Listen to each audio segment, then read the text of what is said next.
मदन आप समझ नहीं रहे हैं, मैं पेट से हूँ। अरे पगली, तो बहुत अच्छी बात है, खुशी की बात है। तुम घबरा मत, हम शादी कर लेंगे। तेरी दीदी मुझे बेटा नहीं दे पाई। अब तू देख, मैंने उसके नाम से जमीन खरीदी थी, कल ही पता चला कि वहां पे हाईवे आ रहा है, इसका मतलब और ज्यादा पैसे मिलेंगे। हाँ, और फिर मैं और तो दोनों आराम से रहेंगे। अरे बस हंस ना बाबा, हंस हंस। सभ्यता की शुरुआत से ही किसान समाज का एक महत्वपूर्ण अंग रहा है, लेकिन सारी मानवता का पेट भरने वाला किसान खुद पेट काट कर जीता है। इस अन्नदाता के दुश्मन सिर्फ बाढ़ या सूखा नहीं है, बल्कि लोन देने वाले, जमीन हथियाने वाले साहूकार और ऐसे कई लोग हैं जो इसकी मौत का कारण बनते हैं। हमारी आज की कहानी मदन नाम के एक किसान की है, जो कोल्हापुर में अपनी माँ, बीवी ज्योति, भाई रंजन और साली धारा के साथ एक छोटे से घर में रहता है। ये कहानी है मदन और उसके परिवार के साथ होने वाले एक दिल दहला देने वाले हादसे की।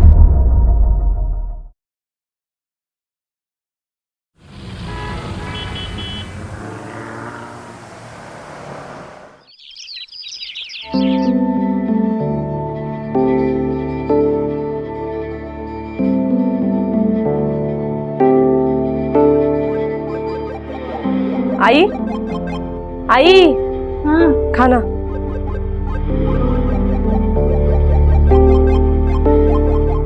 रंजन, हाथ मुंह धो ले, खाना तैयार है। हाँ। क्या एक और खिलौना दिन भर यही करता रहे? कभी खेत में आया कर, तेरी मदद कर, हाथ बटा, सीख ले कुछ। इस पे हाथ चलते ना मोबाइल पे तेरे, तो खेत में चला उसको। दोस्त छिरते का काही तुझ्या? दादा, मी तुला आधीच सांगितलंय, मुझे खेती वेदी कुछ नहीं सीखनी है। और इतनी सी खेती में आपको मिलता क्या है दादा? आप ही करो ये खेती, मुझे अपनी दुकान डालनी है मोबाइल। अरे तुझा दोस्त का रहने दो ना, खाते समय गुस्सा मत करो।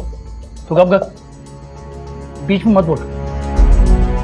ताई, देख धारा को 2 साल छोटी है तेरे से, लेकिन कॉलेज पढ़ रही है, मेहनत कर रही है। तो तू पढ़ाई घर में। दादा, पढ़ लिख के मैं क्या करूंगा? और मुझे अपना खुद का ख्याल रखना आता है और इतना काफी है मेरे लिए। अच्छा, इसकी थोड़ी सी अकल तुझमें होती ना तो अब तक डॉक्टर इंजीनियर बन चुका होता तू। अरे खाना तो खा ले। भूख मर गई वही नहीं, अब कुछ नहीं चाहिए। जाओ दे। खेती का काम कैसे चल रहा है? अकेला आदमी जितना कर सकता है उतना कर रहा हूं मैं। अगले हफ्ते अगर बीज नहीं बोए ना तो इस साल फसल इतनी अच्छी नहीं होगी। इस साल फसल अच्छी उगनी चाहिए। आई का ऑपरेशन कराना है, डॉक्टर ने बोला है जल्द से जल्द ऑपरेशन करा लो। आप ऐसा क्यों नहीं करते? खेती के काम के लिए किसी को मदद के लिए क्यों नहीं लेते? जिसका सगा भाई मदद नहीं कर रहा है उसकी मदद कौन करेगा? जब तक मेरे हाथ पैर सही सलामत है ना तब तक खेत मैं ही संभालूंगा। और फिर मेरे बाद खेत संभालने को कोई औलाद भी तो नहीं है।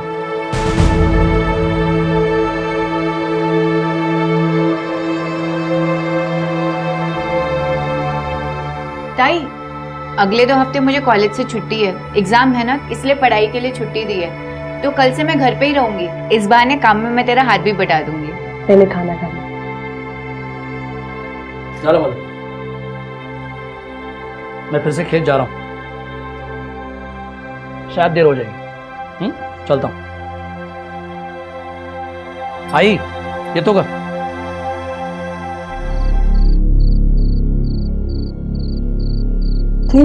गर्मी में भी लोड शेडिंग, आदमी सोए तो कैसे? ये अब तक कैसे नहीं आए?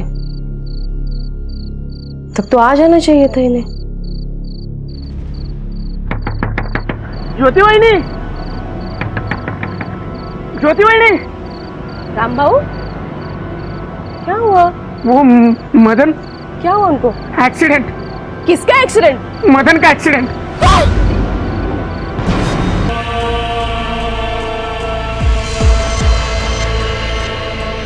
शाम को मैं अपने काम से वापस आ रहा था साहब, तभी मेरे आंखों के सामने ये एक्सीडेंट हुआ साहब। एक बड़ी गाड़ी मेरे आंखों के सामने से चली गई, किसी की चिल्लाने की आवाज आई।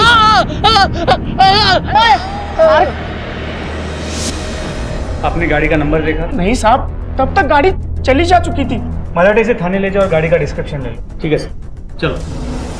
आप लोग घबराइए मत, हम उस गाड़ी को जल्दी ही ढूंढ लेंगे।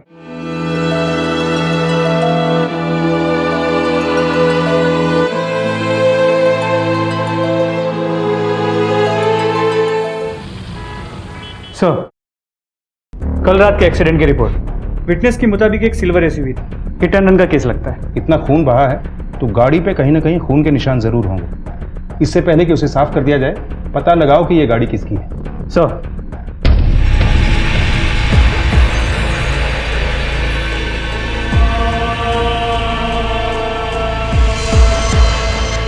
हमने बहुत कोशिश की, लेकिन इनका पैर बहुत बुरी तरह से कुचल चुका था। इनकी जान बचाने के लिए हमारे पास कोई दूसरा रास्ता नहीं था।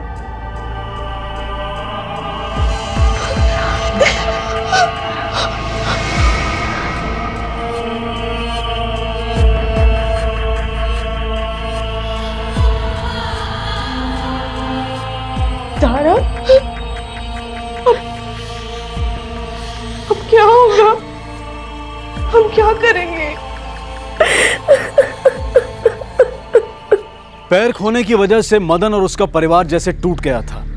चश्मदीद गवाह की मदद से पुलिस ठोकर मारने वाली गाड़ी की तलाश में जुट गई। आखिर कौन था ये जिसने मदन को अपनी गाड़ी से कुचलने की कोशिश की थी? एक गरीब किसान की किसी धनी इंसान के साथ आखिर क्या दुश्मनी हो सकती है?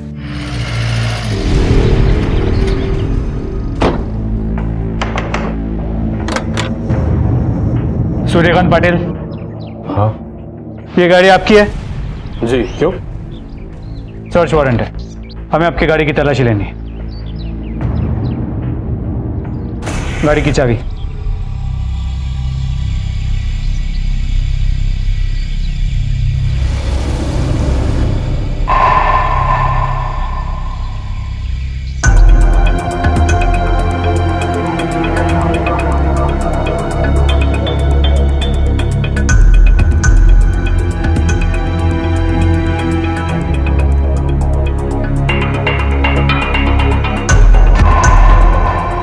खून के निशान है। फोरेंसिक वालों को बुलाओ। देखिए साहब, मैं आपको पहले भी बोल चुका हूं, कल रात को मैं अपने घर पे था अपने बेटे के साथ। तो क्या आपकी गाड़ी खुद ब खुद निकल गई मदन से एक्सीडेंट करने? साहब, आपके पास ऐसा कोई सबूत नहीं जिससे मालूम पड़े कि मैं गाड़ी चला रहा था। हाँ, गाड़ी मेरी है, मगर उसे मैं नहीं चला रहा था। फिर कौन चला रहा? मेरा ड्राइवर। कल ही मैंने उसको भेजा था कुछ सामान लाने, पर उसने मुझे ऐसा कुछ बताया नहीं कि एक्सीडेंट हुआ था। नायक, सर, इस ड्राइवर को ढूंढ निकालो, स्टेटमेंट लो और हिट एंड रन का केस दर्ज करो। सर,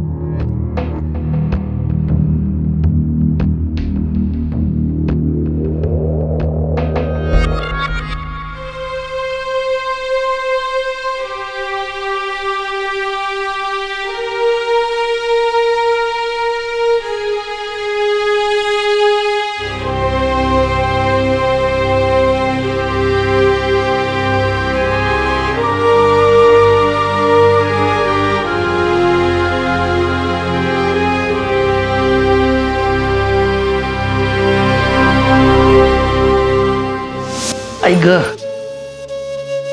क्या हो गया? क्या हुआ पैर को? कहीं नहीं ग, जरा सी चोट आई है।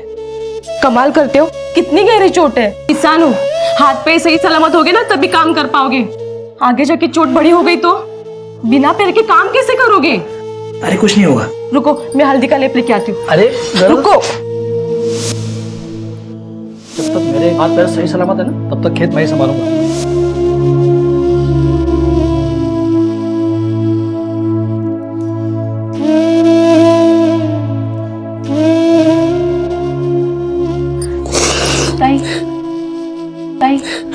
तारा, अब क्या होगा?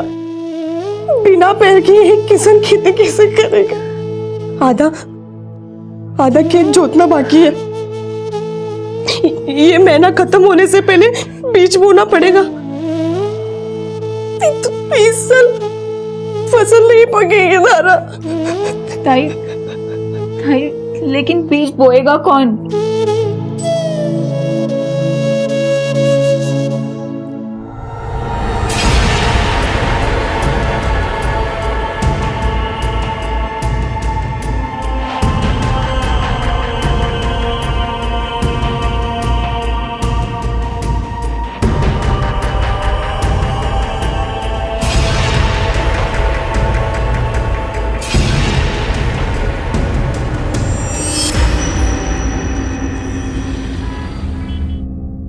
साहब बहुत अंधेरा था, मुझे कुछ ठीक से दिख भी नहीं रहा था और पता नहीं वो आदमी कहां से बीच में आया।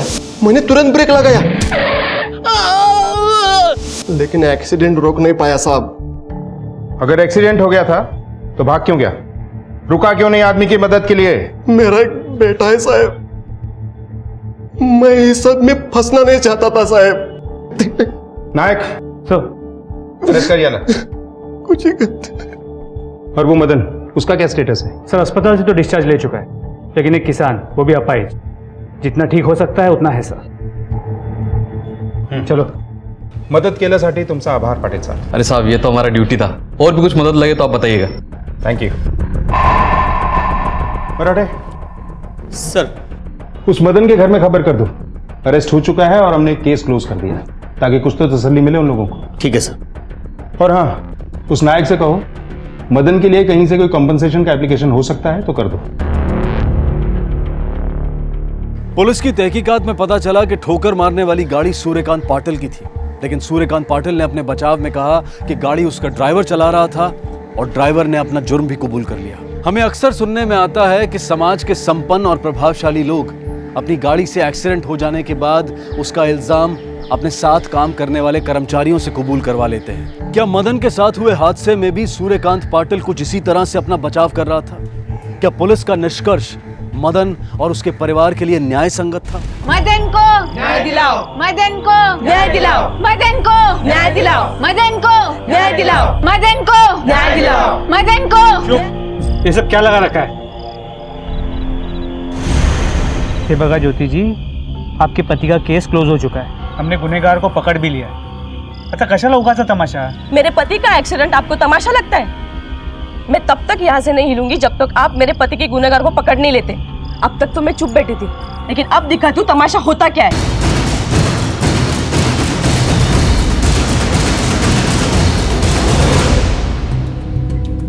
आप एक पुलिस ऑफिसर पर हाथ नहीं उठा सकती ज्योति जी, ये कानूनन जुर्म है। तो फिर आप ही बताइए साहब, मैं और क्या कर सकती हूँ? अरे आपके पति के गुनाहगार को हमने पकड़ लिया है, फिर आप ये सब क्यों कर रहे हैं? क्योंकि आपको अब तक ये नहीं पता कि असली गुनहगार कौन है। पाटिल ने जानबूझकर मेरे मदन का एक्सीडेंट करवाया है। मतलब? वो पाटिल की नजर हमारे जमीन पे थी। कई बार आदमियों को हमारे घर भेजा है उसने मदन से जमीन खरीदने के लिए। कौन आएगा? तू अंदर जा, आज जा म्हणलं ना। तुमसे बात करनी थी। किस बारे में? पाटिल साहब तुझे जितना दे रहे उतना कोई नहीं दे सकता तेरे को इतनी सी छोटी सी जमीन के टुकड़े के लिए। बोल दिया ना, जब तक जिंदा हूं जमीन नहीं बेचूंगा।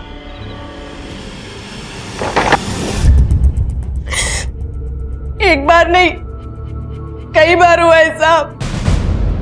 परेशान कर दिया था उन लोगों ने हमें। हर हफ्ते किसी न किसी को भेज देते थे हमसे हमारी जमीन मांगने। और जब मदन ने जमीन देने से ना किया तो उसका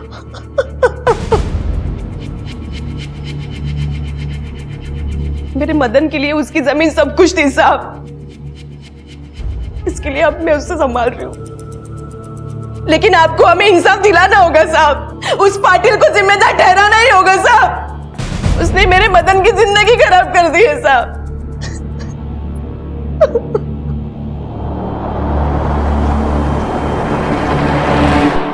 अरे साहब माना मुझे मदन की जमीन चाहिए थी और मैंने अपने आदमी भी उसके घर भेजे थे, पर नहीं, वो माना नहीं। इसलिए साहब मैंने भी कोई जोर जबरदस्ती नहीं की। लेकिन उसकी पत्नी तो कुछ और ही बता के गई। अगर उसकी जमीन आपको ना मिलती तो आपका नुकसान होता, नहीं? उसकी वजह से उसकी आजू बाजू जमीन मिलने का आपको फायदा नहीं होता। साहब ये खेती है, कोई बिल्डिंग नहीं। अगर मदन अपनी जमीन मुझे नहीं देना चाहता था तो मैं उसके आजू बाजू अपनी खेती चलाता था, और इसके लिए मुझे उसका एक्सीडेंट करवाने की जरूरत क्या थी? मुझे क्या फायदा होता साहब?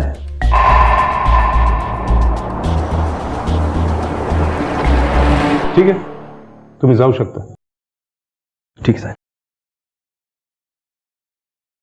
नायक, सबूत तो नहीं मिल रहे हैं, लेकिन ये आदमी मुझे ठीक नहीं लग रहा।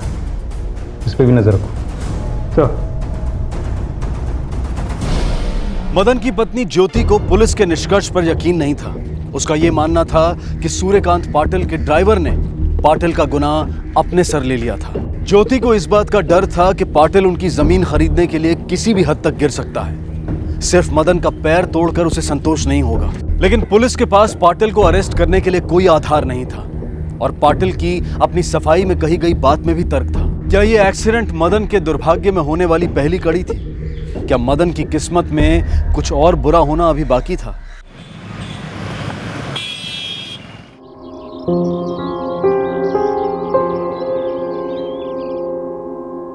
मदन,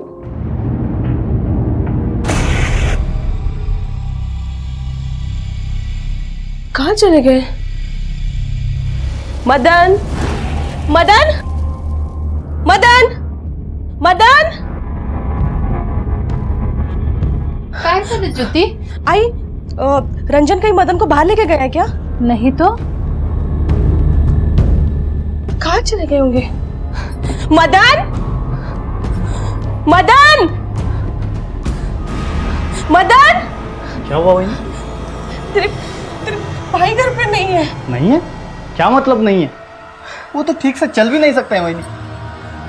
क्या हुआ? दादा घर पर नहीं है। क्या? वो अभी तो यहीं पर थे। भाजी खत्म हो गई थी तो मैं उनको बोल के गई थी कि मैं बाजार जा रही हूँ। कहाँ गए? तुम लोग जाओ, मदन को कहाँ से भी ढूंढ के लाओ। जाओ, जाओ ढूंढ के लाओ। वही नहीं लाता है।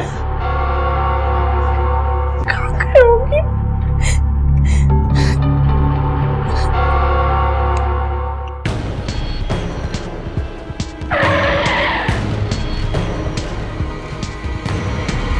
साहब एक्सीडेंट तक तो सब ठीक था साहब। अब ये एक तो उस पाटिल की मेहरबानी से मेरे दादा ठीक से चल भी नहीं सकते हैं और अब वही नहीं चुप बैठने के लिए तैयार नहीं, इसलिए उसको उठवा लिया गया।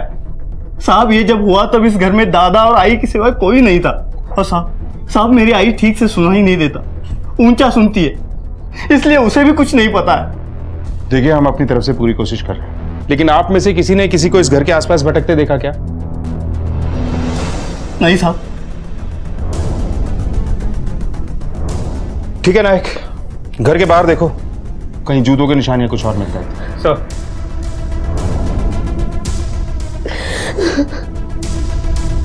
आसपास के एरिया में देखो कुछ दिख रहा है क्या? ठीक है सर, चलो देखो इधर।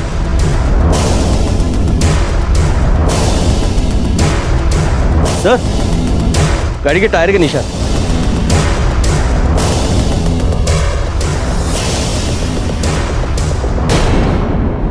सर घर के बाहर किसी गाड़ी के टायर के निशान है। ठीक है, उसका फोटोग्राफ लो और देखो कि पाटिल की गाड़ी से मैच करता है क्या। मेरे ख्याल से जिस किसी की भी ये गाड़ी थी, मदन उसी के पास होगा। Right sir. कहीं ज्योति का शक सच तो नहीं था? क्या मदन के गायब होने के पीछे का मकसद सिर्फ जमीन की खरीद फरोख्ती था या फिर यह मामला कुछ और ही था? सर टायर के निशान की एनालिसिस रिपोर्ट।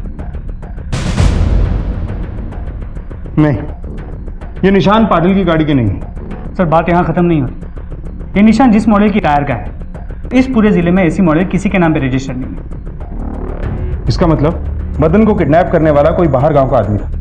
नायक, हमें मदन की जिंदगी में थोड़ा और झांकना होगा। आखिर उसने ऐसा क्या किया होगा कि उसकी दुश्मनी किसी बाहर वाले से हुई?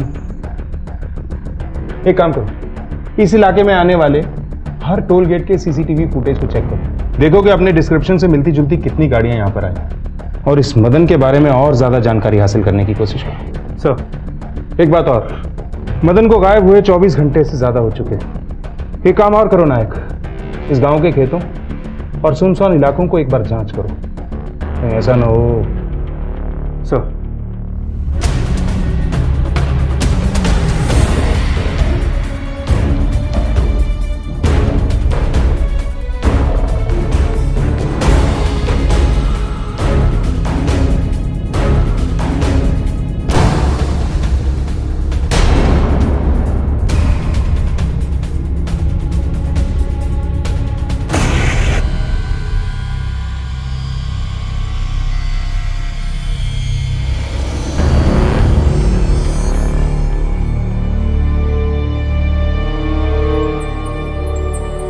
हमें फोन किसने किया था? सर मैंने किया। मराठी इनका बयान ले लेना। जी सर, चलो। हाँ सर, यहाँ गांव के बाहर से किसी ने फ़ोन किया था, यहाँ पे लाश मिली है। सर लाश को जलाने की कोशिश की गई है, चेहरा पहचान में नहीं आ रहा। सर लाश का दायां पैर कटा हुआ है।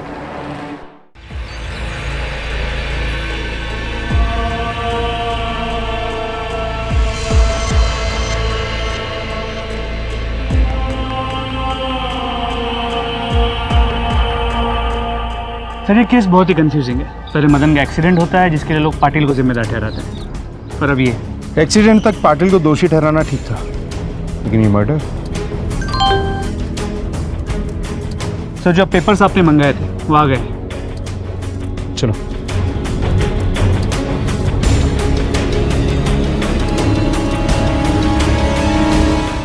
एक गरीब किसान के पास ऐसा क्या हो सकता है जिसकी वजह से उसका खून करवाया जाए, या फिर उसकी जिंदगी में कोई ऐसा राज था जो अब तक पुलिस से छुपा हुआ था। ताई, अच्छा हुआ तू आज घर से बाहर निकली। आखिर तू कब तक घर पे घुट घुट के रहेगी? ज्योति,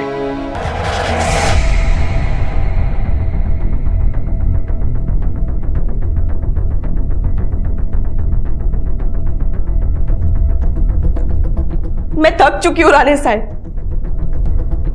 वो पाटिल तब तक नहीं रुकेगा जब तक मेरा पूरा परिवार जल नहीं जाता। पहले मेरे मदन को मार डाला, तब भी हम चुप नहीं बैठे तो मुझ पे एसिड अटैक करवाया। नायक, गांव में सब लोगों से पूछताछ करो, शायद किसी ने उस एसिड फेंकने वाले का चेहरा देखा। सर,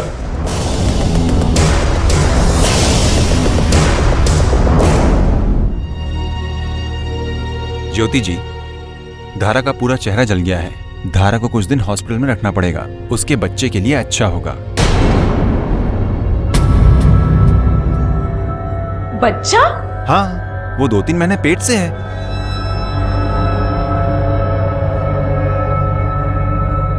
पर ये कैसे हो सकता है? पिछले 1 साल से वो मेरे पास है।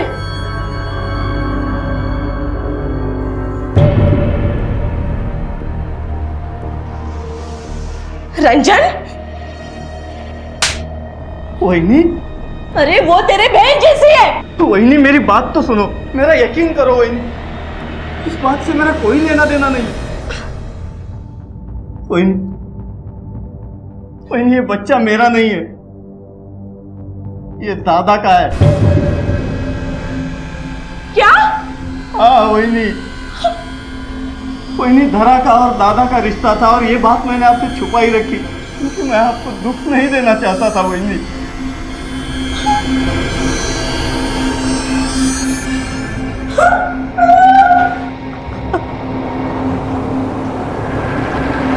क्या धारा और मदन के नाजायज रिश्ते का मदन के कत्ल से कोई ताल्लुक था?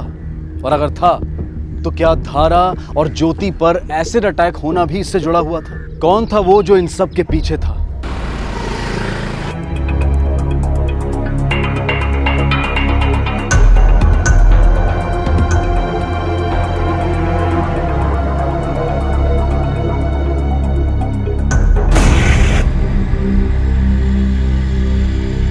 नायक, गाड़ी काढ़ा।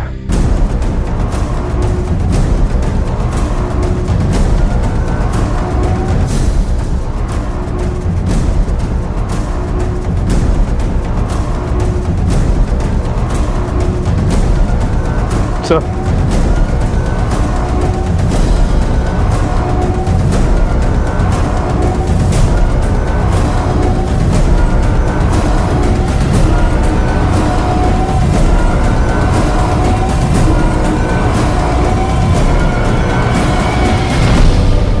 सर हम इस टायर के निशान की फोटो तो ले चुके हैं, इसकी एनालिसिस भी हो चुकी है। ये उस निशान से मैच होता है जो हमें मदन के घर के बाहर मिला। मैं यहाँ टायर के निशान देखने नहीं आया हूं नायक।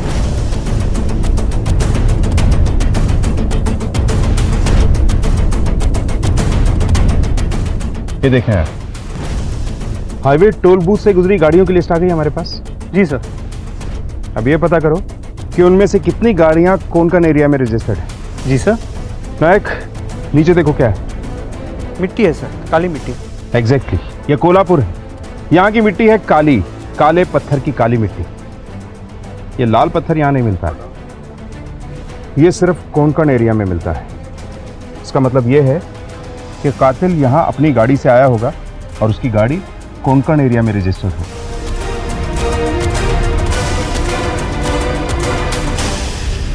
सर, टोल बूथ से हमारे डिस्क्रिप्शन को मैच करने वाली बहुत गाड़ियाँ आई हैं, लेकिन सर ये देखिए, मदन के गायब होने के ठीक 3 दिन पहले ये गाड़ी, और सर ये गाड़ी कोंकण की है।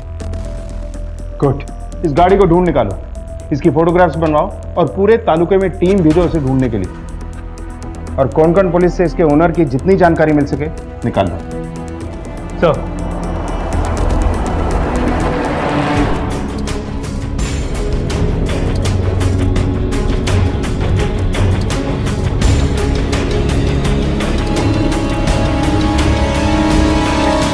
तावड़े को सीसीटीवी फुटेज के लिए भेजा था, पता करो उसका क्या हुआ।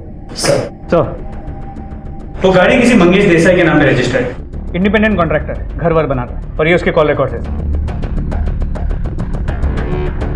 और सर ये कुछ फोटोज है जो उसे यहाँ से भेजे गए थे। फिर इसके अलावा और भी इंफॉर्मेशन मिली है। इस मंगेश देसाई की शादी फिक्स हुई थी, लेकिन वो टूट गई क्योंकि लड़की गांव छोड़ के चली गई।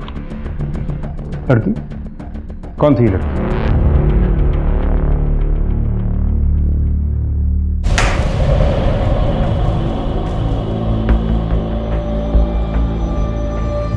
आखिरी मौका देता हूं रंजन तुम्हें सच बोलने का।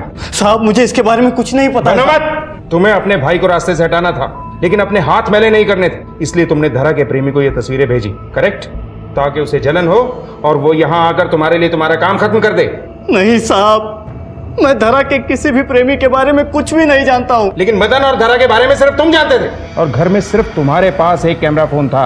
साहब मैं कसम लेके कहता हूँ, मुझे सच में इस बारे में कुछ नहीं पता है साहब। मैं मंगेश को जानती हूँ साहब, वो मुझसे बहुत प्यार करता था, पर साहब मैं उससे प्यार नहीं करती थी और उसीलिए मैं यहाँ आई थी।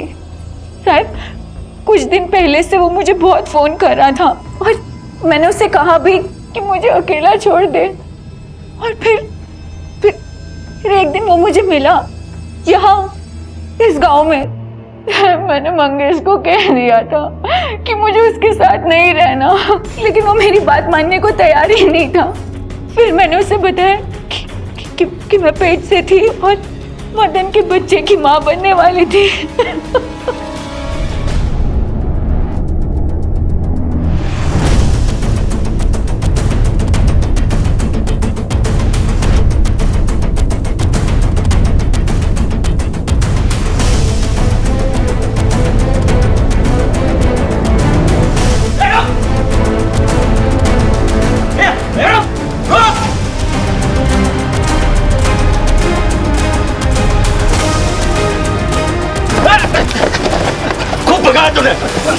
कहाँ जाएगा? सर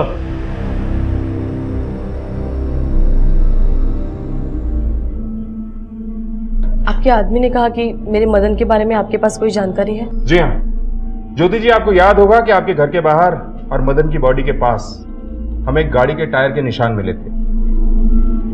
शायद वो आदमी हमारे कब्जे में है और उससे बहुत महत्वपूर्ण जानकारियां भी मिली हैं। सर यह है वो आदमी।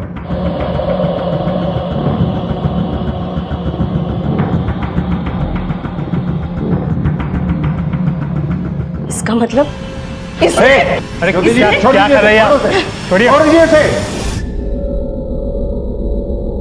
आप जानती हैं इस आदमी को? ये कैसा सवाल है भला? मैं इसको कैसे जानूंगी? अच्छा जरा मैडम को याद तो दिलाओ।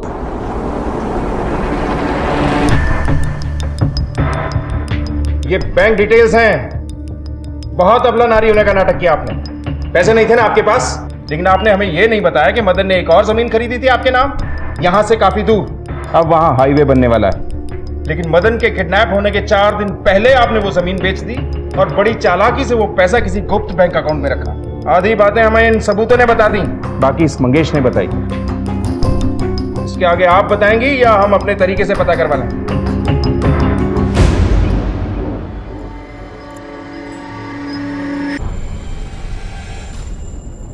और करती भी क्या मैं? पहले मेरा पति अपंग हुआ, फिर मुझे उसकी सारी घिनौनी हरकतें पता चली। मदन मदन, आप समझ नहीं रहे हैं, मैं पेट से हूँ। अरे पगली, तो बहुत अच्छी बात है, खुशी की बात है। तुम घबरा मत, हम शादी कर लेंगे। तेरी दीदी मुझे बेटा नहीं दे पाई। अब तू देख, मैंने उसके नाम से जमीन खरीदी थी, कल ही पता चला कि वहां पे हाईवे आ रहा है, इसका मतलब और ज्यादा पैसे मिलेंगे। हाँ, और फिर मैं और तो दोनों आराम से रहेंगे। अरे वो हंस ना बाबा, हंस, हाँ, हंस।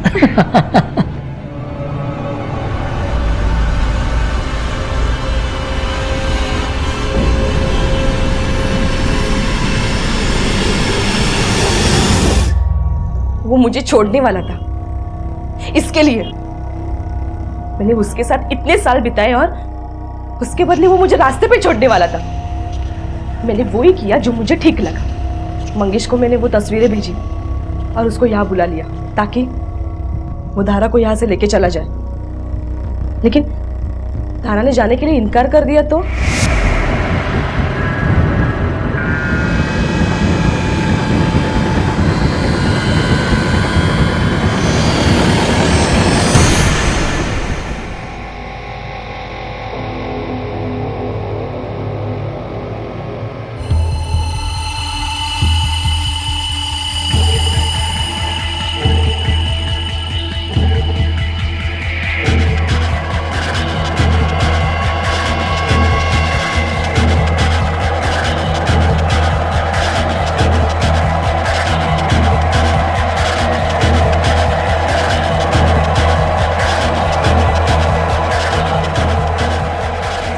वो गोंदिया के नज़दीक की ज़मीन मेरे नाम पे थी, तो वो मैंने हाईवे वालों को बेच दी और उससे जो पैसे आए वो मैंने बैंक में डाल लिए।